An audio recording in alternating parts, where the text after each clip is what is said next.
everybody, Gretchen here with Bounce Back. You know how sometimes you go to the fridge for a snack, open it, then 2 minutes later you're staring at an empty salsa jar like, how did I get here? Well, today we're talking about something much harder to stop than a salsa jar. We're talking about the appeal and attract of stimulant, especially things like methamphetamine. And yes, I know the name amphetamine or phenamine gets tossed around too, and how they can hook you fast. If you've ever thought, why can't I just stop? We're digging into that with a little humor, a lot of hope, and a roadmap to bouncing back. So let's talk about why those stimulants feel so good, so powerful, so hard to walk away from. When you take something like meth, your brain is hit with a tsunami of dopamine. That's the feel-good chemical. Stimulation, energy, wired, unstoppable. Scientists call it a rush.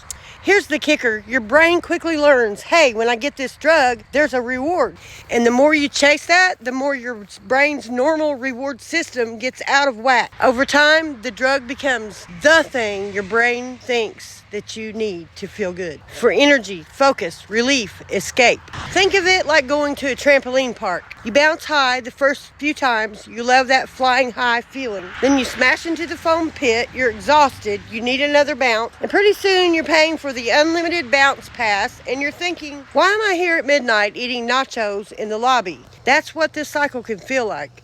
Alright, so appeal's one thing, but what makes this stuff so dangerous? First, the crash. After the rush, your brain's dopamine levels plunge. You feel hollow, burned out, anxious, maybe paranoid. That crash makes you want the drug just to feel okay again. Second, the brain starts rewiring. What used to give you pleasure, sunsets, laughter, a hug, those things become dull. The drug is now the shiny ball. The normal world starts looking meh. That's called anhedonia. Third thing that happens, physical and mental health start paying the price. Sleep loss, appetite loss, mood swings, cognitive fog, sometimes psychosis. Basically, the trap is not, I want a high, it's, I want a relief from the low I just created. Which is why so many people say, I thought I was using a little, but then it used me. Here's what recovery folks often say. The moment you realize you're chasing the drug, not because you love it, but because you're avoiding everything else. That's your turning point. One person said, I wasn't using to live, I was using not to die. That's heavy. If you're hearing this and thinking that's me, you're not alone. So many folks reach that moment of clarity.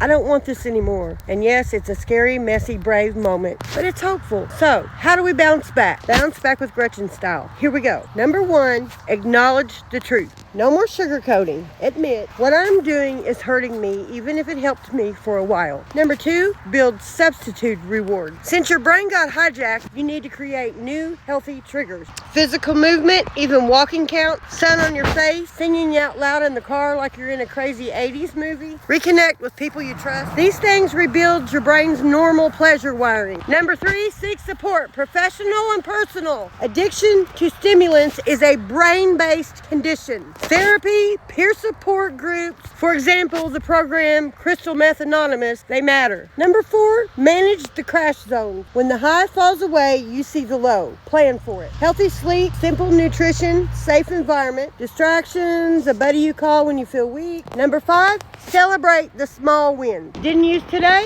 That's gold. Ate 3 meals? That's gold. Didn't drive when tempted? Gold. Each small victory rewires your brain to trust you. Pretty soon you'll look back and realize you are bouncing back. So here's what I want you to do. If this ring a bell of using, chasing, crashing, and repeating resonates with you, pause. Take a deep breath. Write down one non-drug thing you're going to do today to feed your real self. Then do it. Tomorrow, write down another. You're building a new habit, a new world. And remember, you're not defined by the worst day you had. You're defined by the next step you're willing to take. If you stumble, that's okay. You just get up again. Bounce back. That's your story. That's our show. I'm proud of you for showing up. See you next time on Bounce Back with Gretchen.